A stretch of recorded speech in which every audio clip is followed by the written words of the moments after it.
নমস্কাৰ আসলতে লাইভত যাম বুলি ভাবিছিলোঁ কিন্তু লাইভত যাব নোৱাৰিলোঁ নেটৱৰ্কৰ সমস্যা যিমান কম সময়ত পাৰোঁ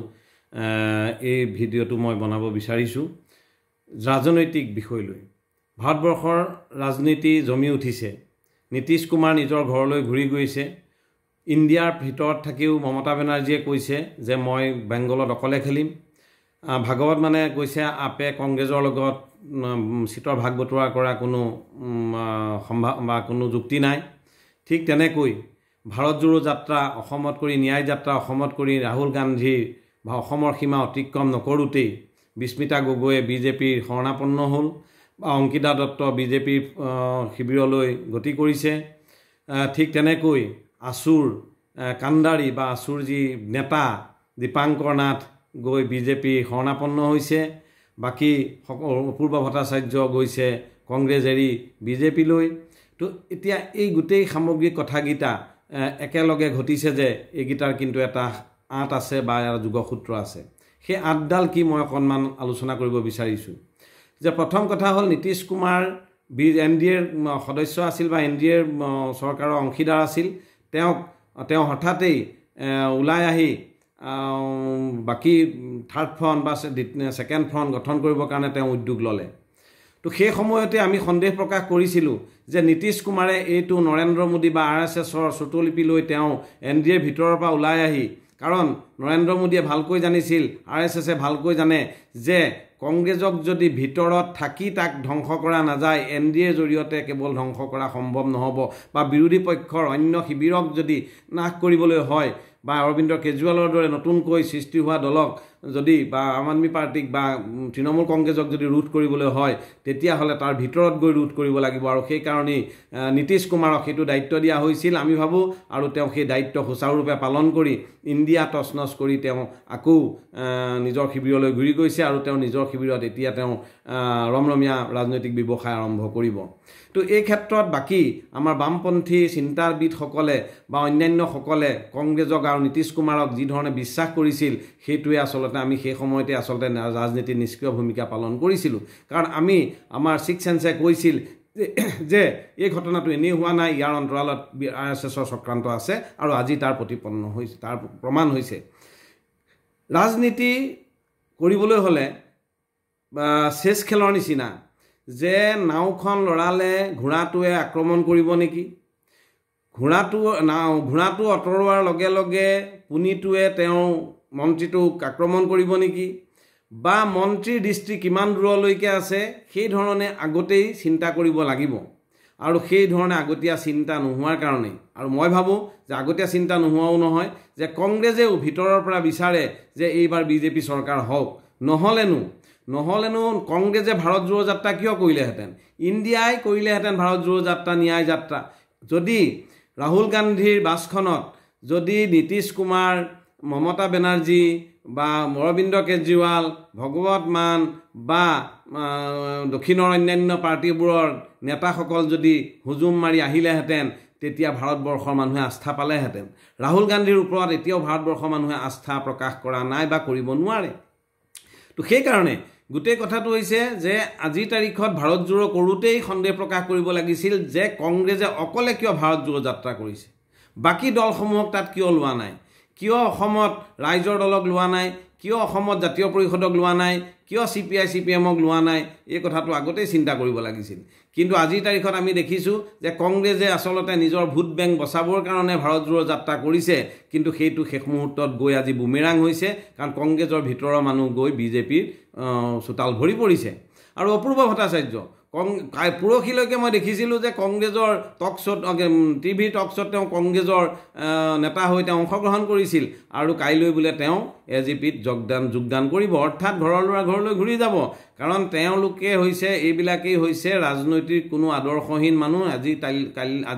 ইয়াত কাইলৈ তাত তেওঁলোকে ভাবিছিল 26ত বা 24ত যেনে তেনে কংগ্ৰেছ ক্ষমতাত আহিব নেকি কিন্তু কংগ্ৰেছ ক্ষমতাত নহাৰ এটা প্ৰেক্ষাপট তৈয়াৰ হোৱাৰ লগে লগে তেওঁলোকে জঁপিয়াই দিছে দ্বিতীয় কথাটো আহিল দীঘলীয়া নকৰোঁ দীপাংকৰ নাথ বিজেপিৰ এজেণ্ট সেই কথাটো আৰু লুকাই আছে নেকি ছাত্ৰ সন্থাৰ মজিয়াত আদৰ্শগত নেতাৰ যে সৃষ্টি নহয় সেই কথাটো আৰু লুকাই থকা নাই তো যদি দীপাংকৰ নাথেই কা আন্দোলনত কম ডাঙৰ ডাঙৰ বক্তৃতা দিছিলেনে বিজেপিৰ বিৰুদ্ধে? কা আন্দোলনক তেওঁলোকে অসমৰ মানুহক আস্থা প্ৰকাশ কৰিছিলে তেওঁলোকৰ ওচৰত আৰু গৈ পেলাই ৰাজপথৰ আন্দোলন ফিল্ডলৈ লৈ গৈছিলে, অৰ্থাৎ বিজেপিৰ এজেণ্ট হিচাপে যে নিছিলে, আজি অসমৰ মানুহক বেলেগে ক'ব লাগিবনে? এই প্ৰতাৰকবিলাকে এইবিলাক প্ৰতাৰকে অসমৰ জাতীয় সংগঠনৰ নেতা হৈ আছে। আজি সমুজ্জ্বল কুমাৰ ভট্টাচাৰ্য ক'ত আছে? কিয় তেওঁতো দিক নিৰ্দেশক হয় ছাত্ৰ সন্থাৰ, তেওঁতো আদৰ্শগত নেতা হয় বুলি কৈছে, তেওঁ জাতীয়তাবাদৰ ধ্বজাবাহক বুলি কৈছে। তেওঁ কিয় দীপাংকৰ নাথক কিয় জাতীয় শিবিৰত তেওঁ ৰাখিব নোৱাৰিলে? কিয় আঞ্চলিক দলত তেওঁ ৰাখিব নোৱাৰিলে? ছাত্ৰ সন্থাৰ মজিয়াৰ পৰাই কিয় লুৰিণজ্যোতি গগৈক বলিৰ পাঠা সজোৱা হ'ল? লুৰিণজ্যোতি গগৈৰ ৰাজনীতিও কি ৰাজনীতি সেইটো অসমৰ মানুহে গম পাইছিলে সেই সময়তেই। কাৰণ একে সময়তে দুটা আঞ্চলিক দল গঠনৰ যি চক্ৰান্ত, সেইটো যে বিজেপিৰ এটা এজেণ্ডা আছিলে, সেইটোওতো লুকাই থকা নাছিল।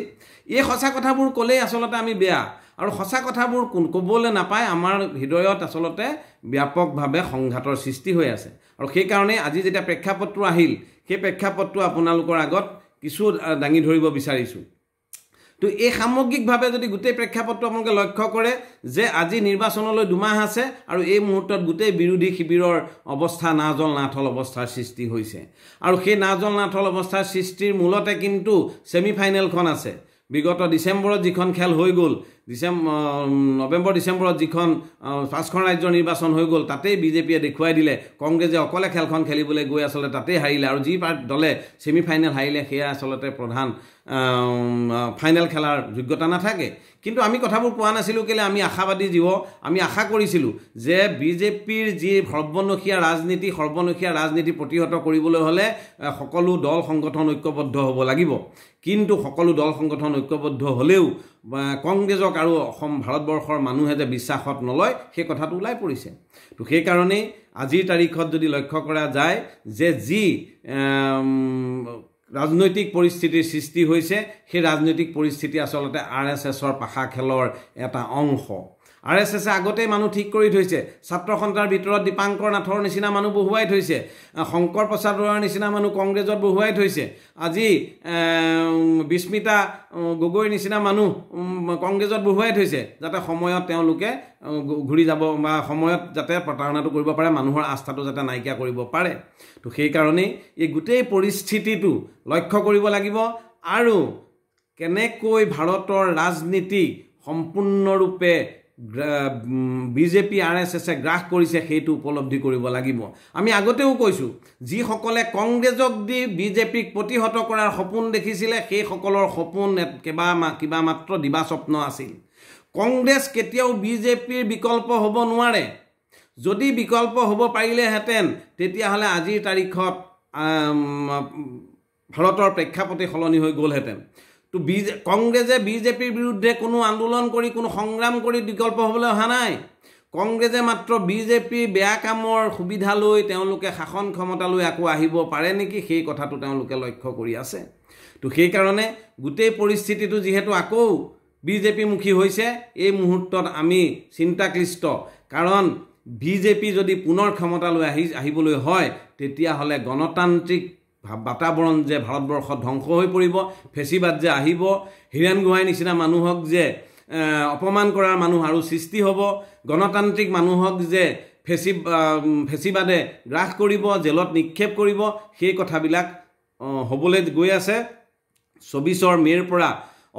ভাৰতবৰ্ষত কি ধৰণৰ ৰাজনীতি আৰম্ভ হয় সেয়া চাওক। ইতিমধ্যে ৰামৰ ৰাজনীতি আৰম্ভ হৈ গৈছে, হিন্দু মুছলমানৰ ৰাজনীতি আৰম্ভ হৈ গৈছে, বনভোজ খাবলৈ যাওঁতেও কোনে মাৰিছে এইবিলাক কথা সাম্প্ৰদায়িকভাৱে ওলাই পৰিছে। এই সামগ্ৰিক গোটেই প্ৰেক্ষাপটটো আমি লক্ষ্য কৰিলেহে আমি আচলতে অসমৰ ৰাজনীতিটো চাম। কিন্তু মই ধিক্কাৰ দিছোঁ ছাত্ৰ সন্থাক এই কাৰণেই যে দীপাংকৰ নাথক বিজেপিলৈ যোৱাত কিয় ৰুদ্ধ কৰিব নোৱাৰিলে? কিয় দীপাংকৰ নাথে জাতীয় পৰিষদত অংশগ্ৰহণ নকৰিলে? যদি আঞ্চলিক ৰাজনীতিৰ ধ্বজাবাহক আছিলে, তেওঁ কিয় সমুজ্জ্বল কুমাৰ ভট্টাচাৰ্যই তেওঁ কিয় ৰক্ষা কৰিব নোৱাৰিলে? তেওঁ কিয় তালৈ যোৱাত বাধা দিব নোৱাৰিলে? কিয় ছাত্ৰ সন্থাৰ মজিয়াত আদৰ্শগত নেতাৰ সৃষ্টি কিয় নহয়? কিয় বিজেপিলৈ গতি কৰে? কিয় কংগ্ৰেছলৈ গতি কৰে? কিয় আঞ্চলিকতাবাদত নাথাকে? যদি জাতীয়তাবাদী দল হয়, জাতীয়তাবাদী দলত কিয় নাথাকে? এটা জাতীয়তাবাদী শক্তিশালী দল কিয় গঠন নহয় অসমত? তো সেইকাৰণে এই গোটেই কথাটোত মই দীপাংকৰ নাথক অকলে নহয়, এই দীপাংকৰ নাথ সৃষ্টি কৰাৰ যিটো যন্ত্ৰ সেই যন্ত্ৰটোৰ এটা বেমেজালি হৈছে বুলি মই ভাবিছোঁ ছাত্ৰ সন্থাৰ মজিয়াত এই কথাবিলাক আলোচনা হোৱা দৰকাৰ আৰু ছাত্ৰ সন্থাই আচলতে দীপাংকৰ নাথে বিজেপিক কম গালি পাৰিছিলে দেশদ্ৰোহী জাতিদ্ৰোহী জনদ্ৰোহী গণদ্ৰোহী কম গালি পাৰিছিলে তো আজি সেই কাখন আছে সেই কাখন বলবৎ কৰিবলৈ মাত্ৰ আইনখনক এখন নটিফিকেশ্যন কৰিবলৈ বাকী আছে তো আইনখন থকা অৱস্থাত দীপাংকৰ নাথে বিজেপিক গৈ কালিলে কি ক'ব যে কাখন ঠিকেই আছিল আমিহে ভুল বুজিছিলোঁ তো এইবিলাক কথাৰ কাৰণে অসমৰ ৰাজনীতি চাবলৈ এই ফটুৱাবিলাকক চাবলৈ অসমৰ ৰাজনীতিলৈ আমি আছোঁ নেকি আমি অসমত এইখিনি এই কাৰণেই আছোঁ তো সেইকাৰণে পৰিস্থিতি বৰ ভয়াৱহ মাত্ৰ মনৰ কথা কেইটামান ক'লোঁ দীঘলীয়া হৈছে ইমান দীঘলীয়া সময় চাবলৈও কাৰো ধৈৰ্য নাথাকে আৰু এইটো গৈ ইউটিউবৰ বা ফেচবুকত আহিবলৈও সময় লাগিব তো মই ইয়াকে কৈ সামৰণি মাৰিছোঁ কিন্তু এই যে গোটেই প্ৰেক্ষাপটটো আজি 1.5 বছৰ আগতেই সৃষ্টি কৰিছিলে নীতিশ কুমাৰে তাৰ আজি ফল ভুগিছে আৰু সেইটো আমাৰ বুদ্ধিজীৱীসকলে ধৰিব নোৱাৰাটো আৰু বামপন্থী পাৰ্টিসমূহে ধৰিব নোৱাৰাটো প্ৰগতিশীল পাৰ্টিবোৰে ধৰিব নোৱাৰাটো আম আদমি পাৰ্টিয়ে ধৰিব নোৱাৰাটো বৰ পৰিতাপৰ কথা ধন্যবাদ